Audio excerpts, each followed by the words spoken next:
We're going to take a look at this prophetic grid.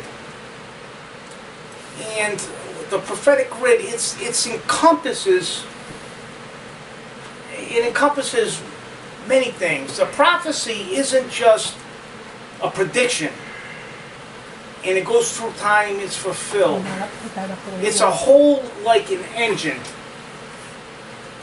It encompasses the sky, the sun, the moon, the stars, history, mathematics, science. But the engine is the Bible. That's the key to all of these things. In the pistons, the main part of that are the feast days, because that's what Jesus the Messiah is doing. The things he's doing on the feast days. We're going to look at the prophet John, Revelation chapter 12, verse 3. We look at Revelation 12, 1, 2, and we looked at the signs in the heavens, the woman crowned with 12 thorns, and we've seen how there's a constellation that came that's going to happen, that only comes once every 7,000 years, they estimate. And it lands exactly on the Feast of Trumpets. I'm not going to go through the whole spiel on that, but the Feast of Trumpets is very important. That is the feast, and I went through that last week in great depth. That's the feast of the rapture. That's the feast right after that the tribulation period, the time of Jacob's trouble, is going to happen. A lot of people get messed up, they get hooked up because they hear things of no man knows the day or the hour. They think that's a scripture of imminence. That is not a scripture referring to imminence. It's referring to the return of the bridegroom in that specific feast day. That is known as the feast day that of no man knows the day or the hour that it's going to actually come in. It's the only feast day that idiom is used.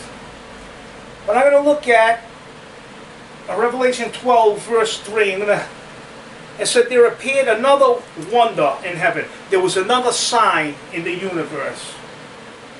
And the great red dragon having 7 heads and 10 horns and 10 crowns upon its head.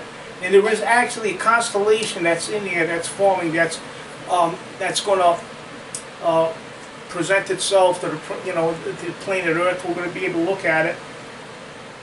But we see this in Revelation, in the Bible. 2,000 years ago, a man wrote this on an island.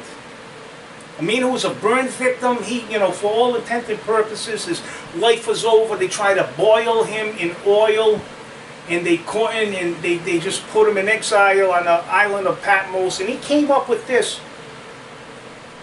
scripture. Now, if we take a look at, because the Bible is the key, that's the compass of all things. It's really nice to know like all these wonderful things and be able to do the math and the science, but if you don't have a compass, it's like having a real fast, powerful ship or boat that can just move. But if it's not moving in the right direction, all that power and technology is going to work against it. It's going to be in the middle of the ocean. So what we're going to do is we're going to look at prophecy the way prophecy is supposed to be looked at. And we can't look at prophecy just as time. You see, prophecy, well, even time, isn't just linear or secular.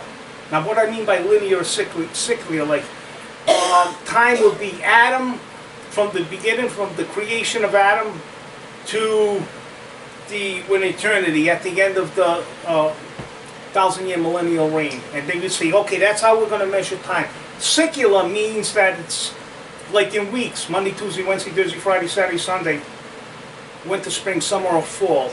So we measure time in both ways, but it might not be just those two, even those two ways combined. When we're looking from eternity, and we're getting this Bible, it's given to us from the perspective of eternity, all of our history, for all we know, might be just one snapshot. And that's why we see the things that we see in such unbelievable detail in history, in the sun, in the universe, and the stars. So once again,